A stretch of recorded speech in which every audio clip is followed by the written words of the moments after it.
महाभारत युद्ध के दौरान जब पांडव पक्ष को लगा कि गुरु द्रोणाचार्य को हरा पाना असंभव है, तब अश्वत्थामा मारा गया यह झूठी खबर चारों तरफ फैला दी, जिससे पुत्र के वियोग में आकर द्रोणाचार्य शस्त्रों का त्याग कर दे, तभी उनका वध कर पाना संभव हो सकेगा। युधिष्ठिर के मुख से सुनने पर द्रोणाचार्य यह सब सच मान बैठे और अपने शस्त्रों का त्याग कर दिया।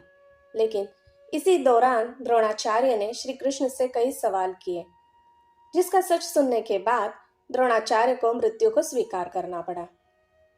गुरु द्रोणाचार्य ने भगवान श्री कृष्ण से कहा, हे महाज्ञानी परम तेजस्वी वासुदेव, मैं बचपन से ही आश्रम में पला बढ़ा। मैंने अपने जीवन में निर्धनता तथा गरीबी का मुख देखा। मैंने अपने जीवन में बहुत कठिनाइयों को झेला। क्या मैंने पूर्व जन्म में कोई पाप किया था? मैंने अपने मित्र द्रुपद से धोखा खाया और जिस राज को विजय दिलाई उसी राज से निकाला गया। हे वासुदेव, आखिर इन सब में मेरा क्या दोष था? क्या अपने मित्र की सहायता करना कोई पाप है? जब मैंने कठोर तपस्या की तब अश्वत्थामा का जन्म हुआ, लेकिन गरीबी के कारण उसे दूध की जगह आटे का घोल पिलाता रहा। आखिर इसमें मेरा क्या दोष था? क्या दया की भावना रखना मेरा पाप था? जिस प्रकार मैंने गुरु परशुराम से शिक्षा प्राप्त की, वही सटीक ज्ञान मैंने कौरव और पांडवों को बराबर मात्रा में दिया। लेकिन आज भी एकलव्य का अंगूठा मेरे जीवन का सबसे बड़ा लांछन है। आखिर इसमें मेरा क्या दोष था? क्या अपने वचन को निभाना मेरा सबसे बड़ा पाप था? भरी सभा में द्रौपदी को वस्त्र हरण में धर्म निभाने के कारण मैं रोक ना सका, लेकिन मैंने अपने पुत्र अश्वत्थामा को श्राप अवश्य दिया था। फिर इसमें मेरा क्या दोष था? क्या राजकीय धर्म का पालन करना मेरा सबसे बड़ा पाप था? तब भगवान श्री कृष्ण ने कहा, हे भरद्वाज पुत्र द्रोण, निर्धनता आखिर किसने नहीं देखी? एक शिशु जन्म से ही निर्धन होता है, लेकिन कुबेर के भंडार को पाने के लिए मेहनत, संघर्ष और धैर्य की अति आवश्यकता होती है। जिस प्रकार आपने अपने मित्र से धोखा खाया, वैसे ही बाली ने सुग्रीव से और रावण ने विभीषण से खाया था। भले ही उनके कर्मों में अंतर रहा हो, लेकिन कार्य समान ही था। ऐसे समय में धैर्य ही इंसान का सबसे बड़ा साथी होता है। लेकिन बदले की भावना में आपने अपनी मृत्यु का शस्त्र स्वयं तैयार कर लिया, वो भी धृष्टद्युम्न के रूप में, और इसी कारण वहीं से द्रौपदी का जन्म भी हुआ और महाभारत की नींव भी वहीं से रखी गई। हे भारद्वाज पुत्र द्रोण, आप सर्वश्रेष्ठ हैं और सर्वश्रेष्ठ ही रहेंगे, लेकिन एक योद्धा के रूप में, बल्कि एक गुरु और पिता के रूप में बिल्कुल नहीं। दुनिया आपको जानेगी अर्जुन के गुरु के रूप में, बल्कि सर्वश्रेष्ठ गुरु के रूप में नहीं। एक गुरु का दायित्व होता है कि वह अपने शिष्य को श्रेष्ठ तथा उत्तम बनाए। एक गुरु का दायित्व होता है कि वह अपने शिष्य को धर्म अधर्म के बीच का अंतर समझाए, और अगर वह यह भी नहीं कर पाया तो वह एक शिक्षक के रूप में विफल माना जाता है।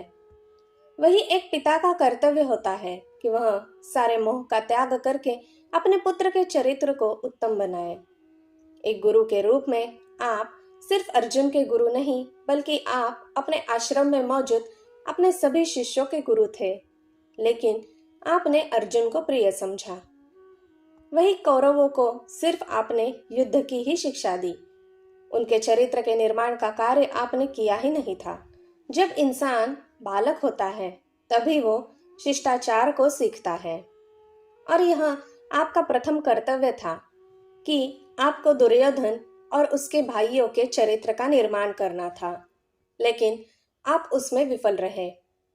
आप यह जानते हुए भी कि दुर्योधन और उसके भाई अधर्मी होते जा रहे हैं, फिर भी आपने कुछ नहीं किया। वही अगर आप एक पिता के रूप में सफल होते तो आज आपको अधर्म के पक्ष में खड़ा होकर युद्ध नहीं करना पड़ता। अपने अश्वत्थामा को उसके बल और ज्ञान से अधिक शिक्षा दी, लेकिन मोह के वश में होकर आपने अपने पुत्र के चरित्र का निर्माण नहीं किया। अगर आपने अपने मोह का त्याग किया होता और कठोर रहते तो बचपन में ही वो दुर्योधन के साथ गया। तब आपने कठोरता बिल्कुल नहीं दिखाई। अगर कठोरता दिखाई होती और उसे धर्म के पथ पर चलने के लिए विवश किया होता तो शायद उसके अंदर का धर्म जिंदा रहता और द्रौपदी के साथ भरी सभा में ऐसा पाप नहीं होता। अगर आप धर्म का पालन करते और गुरु होने का दायित्व निभाते तो आज महाभारत ही नहीं होता। इतना सुनते ही द्रोणाचार्य की आंखों से आंसू निकलने लगे और उन्होंने अपने शस्त्रों का त्याग कर दिया और फिर उन्होंने वहीं पर समाधि ले ली और योग साधना में लीन हो गए। उनकी आत्मा का एक अंश बृहस्पति देव में लीन हो गया।